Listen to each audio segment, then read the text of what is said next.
சுதர்சன சதகம் எனும் 100 பாசுரங்கள் கொண்ட அருள் மாலையை நெறி தவறாது முறைப்படி பாராயணம் செய்வதனால் எத்தகைய ஆபத்திலிருந்தும் விடுபெறலாம் என்பது சுதர்சன உபாசிகளின் நம்பிக்கை. இத்தகைய சிறப்பு மிக்க பாசுரங்களை தினம்தோறும் ஒவ்வொரு பாசுரமாக அனுபவித்து சகல செல்வங்களையும் நோய் நொடியில்லாத வாழ்வையும் பெற நாமும் அனுதினமும் இந்த பாசுரத்தை கேட்டு ஸ்ரீ சுதர்சன பகவானின் பூரணமான அருளை பெற பிரார்த்திப்போம்.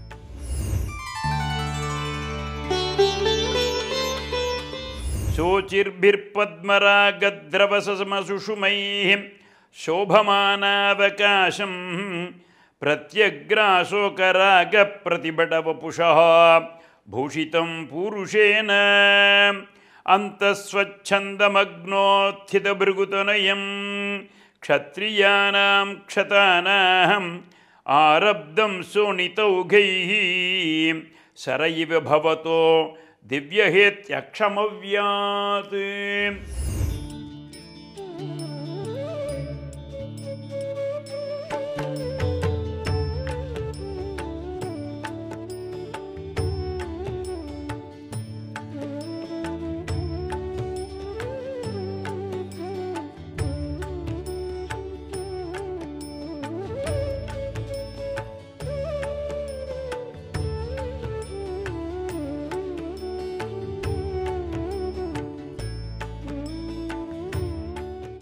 மேலும் இது போன்ற சிறப்பான நிகழ்ச்சிகளை காண இப்போவே லைக் பண்ணுங்க, ஷேர் பண்ணுங்க, மறக்காம சப்ஸ்கிரைப் பண்ணுங்க.